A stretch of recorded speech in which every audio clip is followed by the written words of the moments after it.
Your tracks are boring. I'm sorry, but somebody had to say it. I get over 200 emails a week with promos that are just insanely boring. And therefore I want to change this because I'm done with it. When I'm talking about boring, I'm talking about three things: repetitiveness, interestingness, and predictability. Or as I would say, RIP. RIP. The question is, how do you overcome these three things that are killing your track? This is where I can help you. There are a couple of things that you can do to make your tracks not so boring anymore. After this video, you can say, rest in peace, RIP.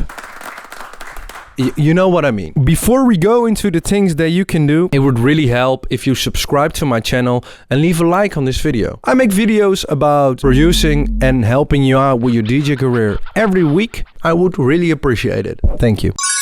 Let's start with interestingness, because that's the most important part of your track, but also the most difficult part of your track. Interestingness is relative. Just because I find something interesting doesn't mean you will too. If you can explain for yourself why something is interesting, then you're already halfway there. For me, it's all about simplicity and sound design. Simplicity with the melody and sound design with the synthesizers you choose. Here's an example of a simple but effective melody.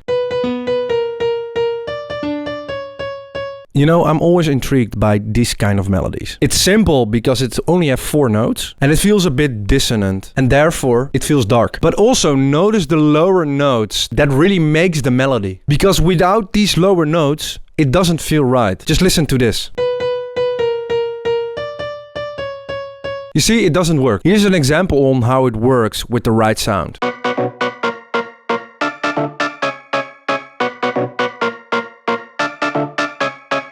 You hear that the simplicity, together with the right sound design, makes it more interesting. At least for me. Just listen to it, how it sounds in context with the build-up.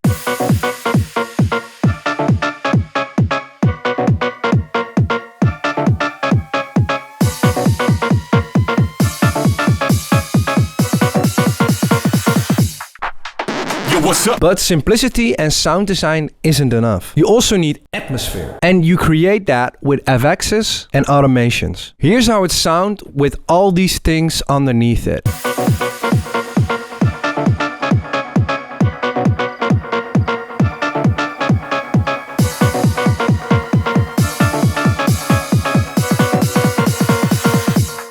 Even though I didn't change that much, it's a huge difference. When I talk about repetitiveness, it's the need to skip a song. If somebody has that need, your song is repetitive. In other words, it is boring. I think repetitiveness is something you can easily change. My rule is, every 2 bars, there needs to be something new happening. Something new means for me that you can make small changes in the bass you already have. Those small changes could be changes in notes, effects, and automation. For instance, let's listen to the original melody in the break. There's not much of changes going on. It's really simple. Now listen to the melody that is used in the drop.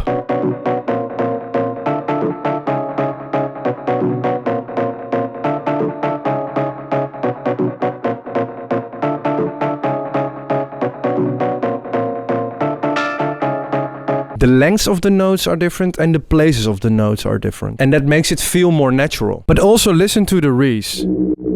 I made a variation over here to make it less repetitive as well. So this is without the variation.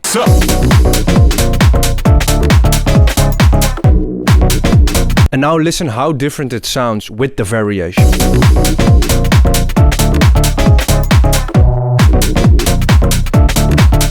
It sounds different, right? It's just a simple change. Then listen to the effects that I use. These make the variation sound natural. And as you can see, almost every 2 bars there is something new in there.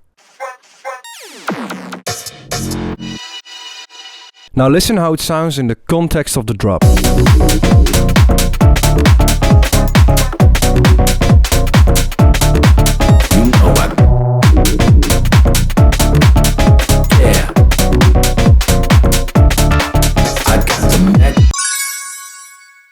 You know, predictability goes hand in hand with repetitiveness. We as humans want to have something predictable, but we don't want it to be too predictable. if that makes sense. This may sound weird. I try to create moments in the track where people predict that something is going to happen, but they don't know what is going to happen. Let me explain it by a couple of examples. So for instance, I have these little stops in the track. Every stop is a little different from the other stop. Look at this one. This has a double kick. I got the magic.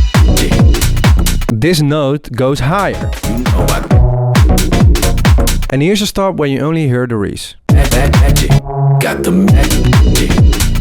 But it's not only in the drop, it's also in the break. I wanted to have a sort of moment in there that's different from the first break. So for instance, if I would do this, then it's pretty predictable. I got it. But because I made something else, it made it less predictable. Just listen to this. I got it.